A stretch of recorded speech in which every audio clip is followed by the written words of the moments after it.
Okay, welcome everyone to my podcast, Christy's Corner. So today I have a special guest, Mr. Alton Butts. Me and Alton grew up together in the same neighborhood, and just to see him as such a dynamic teacher now, I'm just really excited to interview him and talk about his experience in the Call Me Mister program and just see how he's eradicating some of the myths about men of color in education and see just some of his perspectives or some of the policies out there. So, Alton, welcome. So, before we get started, could you please just introduce yourself and tell me why you decided to pursue a career in education? All right, good afternoon, everybody. My name is Alton Butts. I am a seventh grade social studies teacher at KIP Truth Academy in Dallas, Texas. I am from Atlanta, Georgia. I attended Morris College in Sumter, South Carolina. Shout out to MoCo. That's my small HBCU. But I graduated with my degree in liberal studies. So that's what I graduated my degree in. And I'm currently teaching social studies at KIP Truth Academy. Okay, so as you know, I'm sure you've heard this statistic several times while you were a teacher. So only 2%, really less than 2% of men of color or of black men are teachers. You Mhm. know, was that one of the reasons why you joined the Call Me Mister program? Why did you want to become a teacher? Okay, so this is a great question.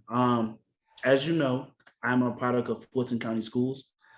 My first ever male teacher was Mr. Green in the fifth grade, and me and him are still tight to this day. Mr. Corey Green, if you ever get a chance to meet him, wonderful guy. But he is my inspiration. So I've never known like what I wanted to do as a kid. Always know I had hoop dreams. As a young black guy growing up in Atlanta, we all had celebrity dreams, entertainment dreams. But I knew one thing is that I really wanted to be like Mr. Green. He was so patient. He was just the coolest thing in the world to me as a kid. Like I really idolized him, and I thought that was beautiful. So I wanted to one day be able to return that favor. And it's not all just about Mr. Green because I've had plenty of great teachers throughout my time in Fulton County. But Mr. Green was the one that solidified for me that I knew I wanted to be a teacher. So I went on that pathway of working with anything dealing with kids as far as internships before going off to college. I worked at a Breakthrough Teaching Initiative where I actually got the chance to, start my teaching career before I was even a full teacher. And that was a wonderful experience for me. But the reason why I wanted to be a teacher is to be able to have that impact on students that somebody had on me. I want to be able to shape the world in the image that I believe sees fit. And in order to make that change, I want to, be that change as well. So that's why I wanted to be a teacher. That's so inspiring, and so we're both products of Fulton County Schools. So I actually had the privilege of having a black male teacher in every grade level from first grade all the way to college. So when I went to Cleveland and I was encountering students who had never had a male teacher of color or male teacher, period, like it was Mhm. just startling. And I didn't realize the privilege I had because I was used to seeing black men in education. So, I agree. We all didn't know that was a luxury until I stepped outside. I went to college in South Carolina. I didn't even understand that luxury as well. But I totally get that. okay, so Alton, um, could you tell me a little bit about your experience in the Call Me Mister program and what inspired you to apply to the program? Okay, so first let me establish what the Call Me Mr. program is. All right. So the Call Me Mr. program is a program that was founded at Clemson University by Dr. Roy Jones and other HBCU presidents at the time. They've wanted a program to bring men back into the field of education. Right. So at first, it was, of course, it was black men, but they expanded it to just all men. All right. The program started in the early 2000s. Um, they have locations all over South Carolina as far as different institutions, South Carolina State University, University of South Carolina, Morris College, Allen, um, Allen University, Benedict College, Claflin University, Furman University, um, just multiple colleges in South Carolina. And they even extended to colleges outside of South Carolina as well. But like I said, again, the goal was to put men back to the field of education in the state of South Carolina and just in education in general. All right. One thing that I wanted to one thing that made me want to apply to the Call Me Minister program, other than me wanting to be a teacher, they had a campus event, right? And I knew that I wanted some assistance. I know college is not cheap. I know that I wanted to be a teacher and I wanted to see if I can get a scholarship, for me so I could be able to pay for college. So they had an event on campus and I went. I met with our campus leader at the time, Mr. Rudolph Wheeler at Morris College. Really good guy. I love Mr. Wheeler to this day. But I met with Mr. Wheeler. We had a conversation. He's like, Mr. Butts, I feel like this is a good fit for you. You can apply and we have an interview and we can make things work. So I applied, had the interview. Next thing you know, I was in the program. All right. And with my cohort, they brought in 5 members. But at the time, Mist on the campus had like 12 members on campus. So it was like, 3 other cohorts at the school. So it wasn't just me alone. And I think that was one of the feelings that made me felt more welcome. I was in this program. I did not feel alone. Okay. It was people that have already been in college before me. It was guys that was coming after me. This is an established system. And it surprised me. All of these men wanted to be teachers just like me on my campus. First of all, having an education program at your school anyway is a big deal because, most schools don't have education programs. Morehouse College didn't have an education program. Not saying you can't get an education degree from Morehouse, but it's just like they don't have an education program. So one thing about me, I knew I wanted to be a teacher. They had this program geared for me. It was like a sign from God. So I couldn't help but to apply and I got in and I really did enjoy that program. They offered tuition assistance. They offered summer internships, and they also offer leadership summits twice a year. And I have experienced all of those things. And thanks to the Call Me Mister program and their vision, I have blossomed and benefited from all of those things, from the tuition assistance, the summits that we have every summer. Not just saying like at my school, but as far as all the institutions in South Carolina and even some schools outside of South Carolina as well. They used to come and we used to meet up at Clemson and just have different events where we can talk, vent, and pick each other brains of how it's going to be like out here in this education world. They really prepped us.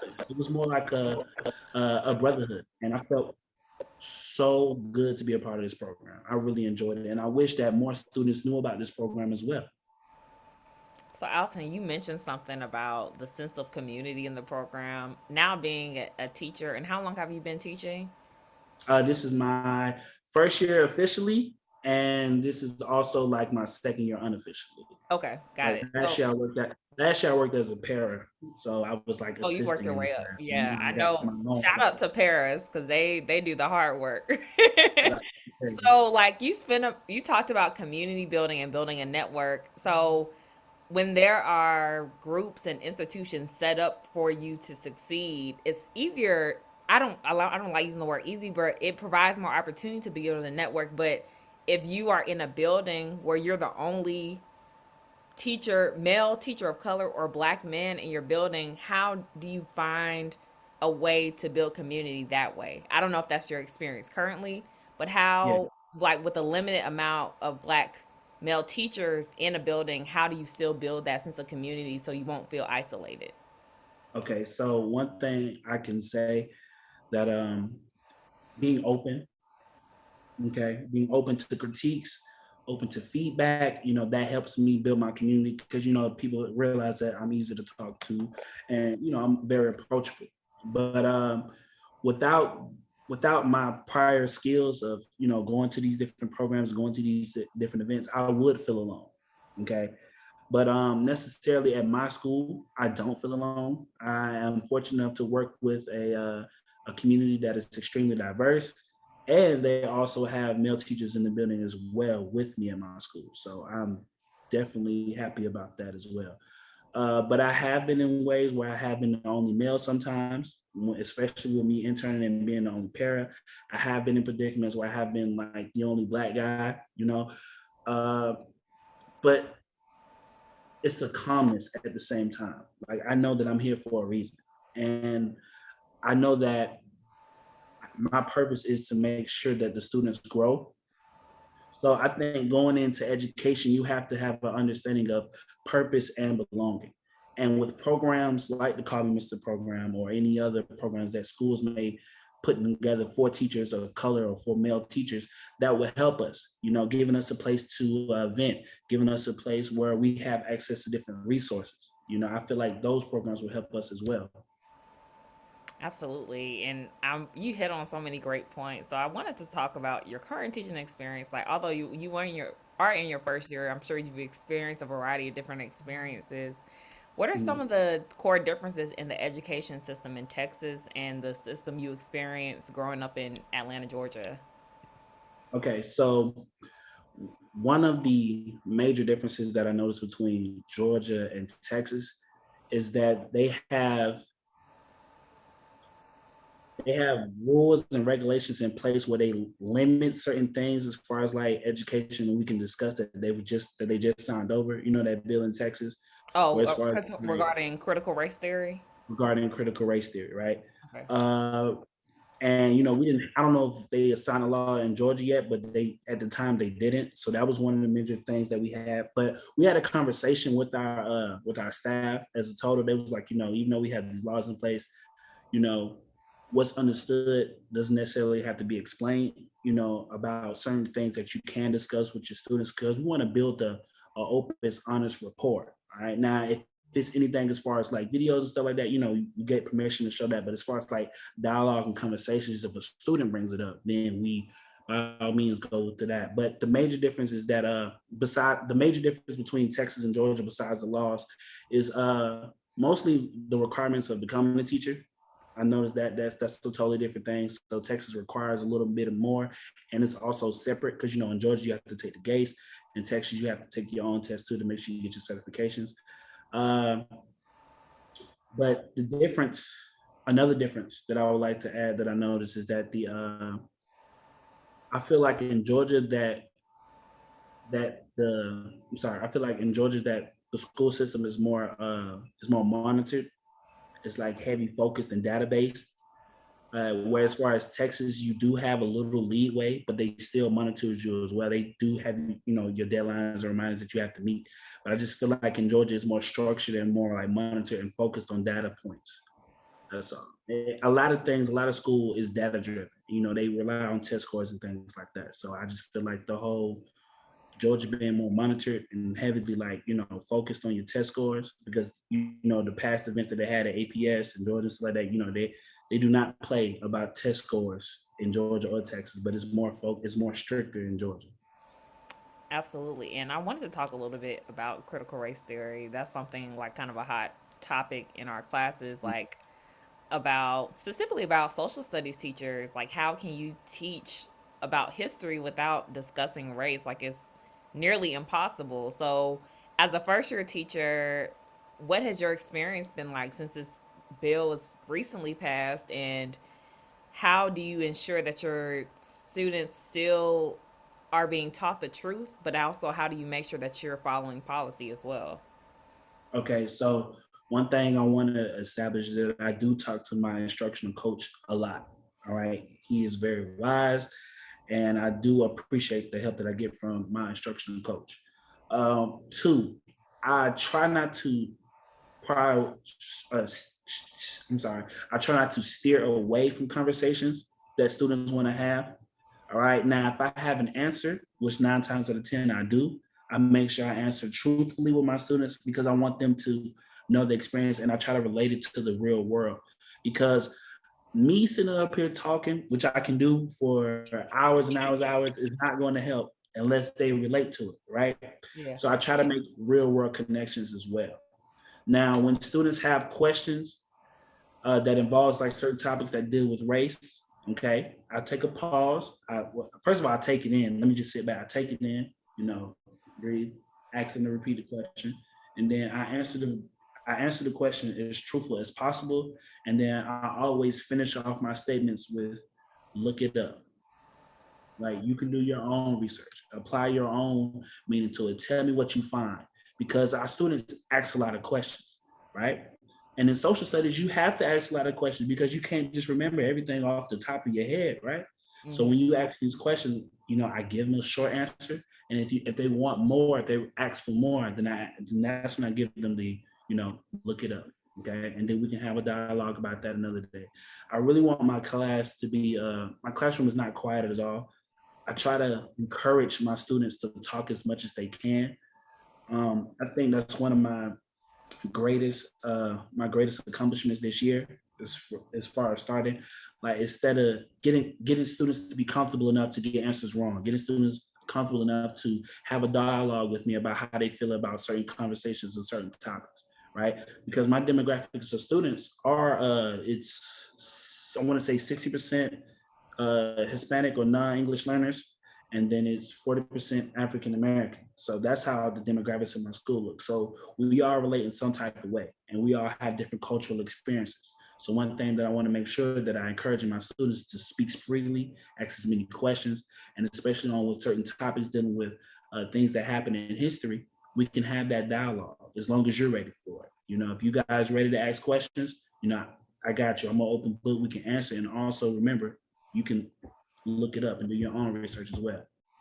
I'm so glad that you mentioned that because, when we were growing up in like the early 2000s, early 2010s, when we were in high school, we had like access to phones, but like now there's so much information readily available at students' fingertips that you have to make Mhm. sure that they are accessing the right type of information. And so, like, when you say look it up, like, I know that you do this already, but like just it's so important like for students to just know to make sure to look at the right sources because there's a lot of information out there, That's true. especially I know in Texas and just like in Georgia that kind of try to filter information and make students think something else about something than the actual truth. Yeah. So again about KIPP. So KIPP is a charter school system, correct?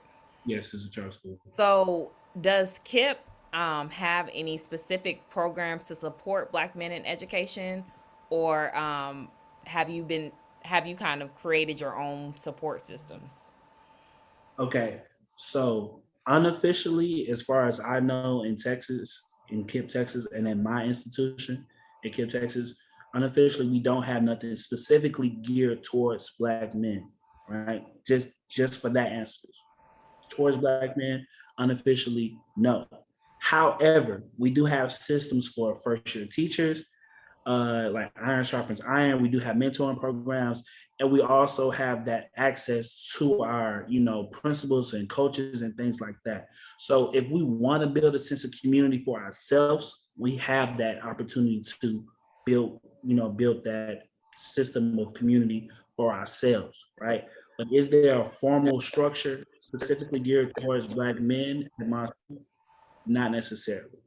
Like, and that's just me being honest, like with a specific program. No. However, do I feel a sense of community in my school? Yes, I do. I do have access to coaches. I do have access to people with many different years of experiences. I do have access to other men teachers as well, like on my hallway. Like if you would see my school, like you'll be surprised how many male teachers that we have. And I'm honestly surprised at that as well, coming from a place where we only had four men, four men in teacher roles in the building to like having like almost double that is pretty amazing. That is very amazing. So you talk about building community. So as I mentioned earlier, only less than 2% of the teachers in the nation are Black male teachers, but there are several targeted recruiting programs, and I'm going to define that for the audience. So my background is in human resources. So when I was an HR manager, we had to create recruitment programs targeted for specific populations, so Hispanic, Latinx, LGBTQ, Mhm. African Americans.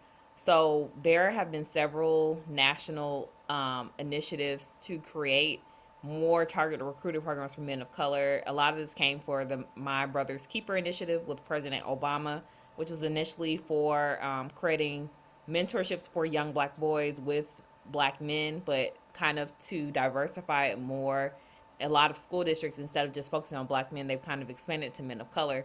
So we have Call Me Mhm. Mister, we have Profound Gentlemen, we have Men of Color Shaping Academics, and then recently at Duval County Public Schools in Florida in February, which created some national attention, they created the One's Black Male Collective, which has the same goal. So when you think of these targeted recruiting programs, and just recruitment in general for Black male teachers, what do you think are some of the core challenges in recruiting more Black men to be in the field of education? Okay, so some challenges that are, I'm sorry, some challenges that they may run into recruiting Black men into education is that we don't know, right? A lot of us don't know that this field is available for us. Like when you graduate high school, they don't just promote teaching and going into the field of education. Like I was fortunate enough to know what I wanted to do since the fifth grade. So I knew instantly off rip, like, hey, once I'm done, I'm going to college. Like, I'm going to college. I'm going to be a teacher. So that's what I knew what I wanted to do. But most people don't know, and I think that one way that you can help recruit Black men into the field of education that it starts off early. Let's start into the high school, right? We can establish different programs where they can take Big Brother mentorships and get them to visit other schools, right? We can also like establish programs for college students. Like I said, not just Call Me Mister. You can establish more other recruiting, more recruiting programs in colleges that involves tuition assistance, right? That involves maybe a stipend to help students that are financially struggling. You know, there are many things that we can do.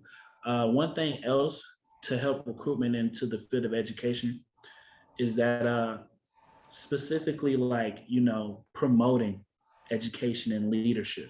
You know, we have to be more direct with our approach. Like there are plenty of men with good leadership qualities and capabilities that could become, you know, educators, right? But in their mind, they have this understanding that, you know, I need to be out here making the big bucks, right? Or I need to go out here and own a company, which you can still do that and be an educator. You know, we have to establish that like this is my safety net. There's many things that I want to do, right? I always wanted to be a teacher. I always wanted to be for the education, but now I have that opportunity to expand and do other ventures as well. So we don't want to take, you know, your dreams and goals away from you, but we want to give you a place of security. Okay, and I think that is one way too, that on one way you can recruit more Black men into the field of education, spreading that knowledge. Okay, allowing us to know, you know, opening those doors, showing us what it'll be like. You know, because one thing I can say as a male wanting to be in the field of education, you know, it does not take that long for me to get hired, right? It does not take, you know, long for me to find a new place. Like once I started teaching, I realized that I can literally go anywhere and become a teacher. I have friends that are male that are teaching overseas in Abu Dhabi. Like I have friends that are teaching like, you know, in New York. Like there are many different locations that you can do. And like if you want to follow your dreams and try any ventures, that you can do that. Right. But the field of education, I think another way to recruit them is to let them know that they are needed.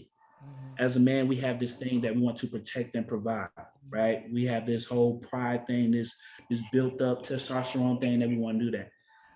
Let's apply that to the field of education. Like our students, our babies are needing us, especially with this pandemic that just hit. You know, there are a lot of steps that our students have missed, right? And in order for them to catch up, somebody has to be there to help guide them.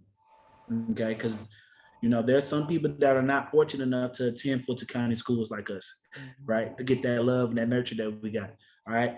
And there's a lot of people who out here that are becoming teachers that are not approaching the field with a good intent, right? They're just doing this just so they can, you know, make it to their next step, And get something right? off. Yeah, and you know, a lot of teacher retention rate is not the same as it was, and a lot of people are not staying in these positions.